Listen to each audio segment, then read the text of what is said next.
Alors, la ville d'Angoulême vient de décider de passer depuis le 1er septembre toutes les rues du plateau d'Angoulême à 30 km/h, ce qui implique que les voitures donc roulent à 30 et que les vélos ont le droit maintenant de circuler à double sens, c'est-à-dire à la fois elles peuvent arriver en face, donc en sens interdit, ou suivre le sens de circulation.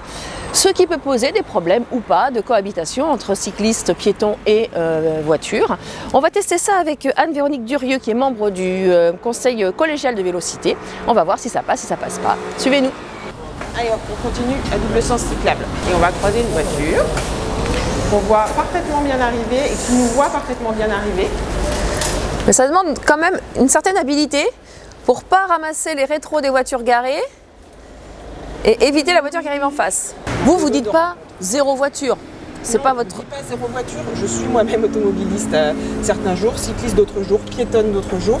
Donc bien sûr qu'on ne dit pas zéro voiture, mais on dit revoir le partage de l'espace entre les automobilistes, les cyclistes et les piétons. Là on a la piste cyclable. Donc normalement il devrait se pousser. J'y vais moi ou pas?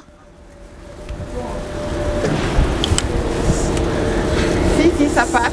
Ouais, parce qu'il n'y a pas de voiture garée, il va se pousser, mais...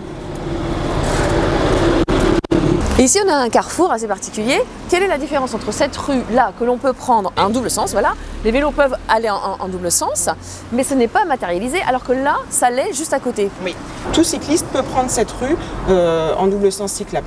Effectivement, elle est étroite et pour les voitures qui arrivent comme ça, ça peut être un peu surprenant de voir un cycliste arriver, mais il y a un contact visuel entre l'automobiliste et le cycliste qui va faire que tout le monde va ralentir et on va s'en arranger, entre guillemets.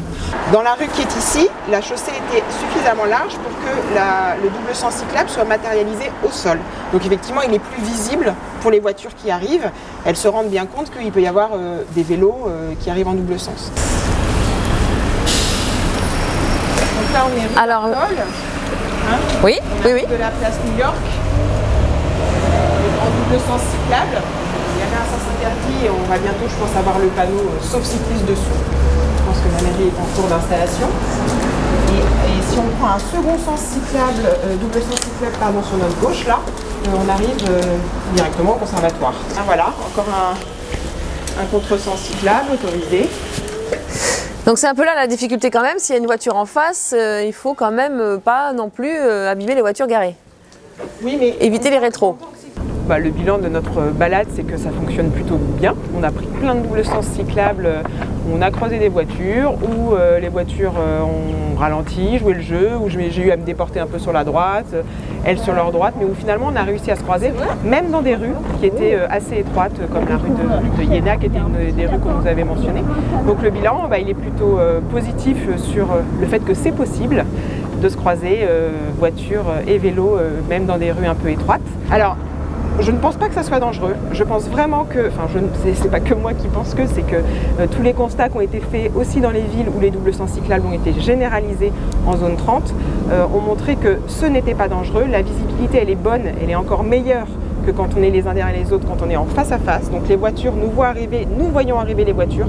Donc chacun des protagonistes peut adapter son comportement et c'est vraiment faisable.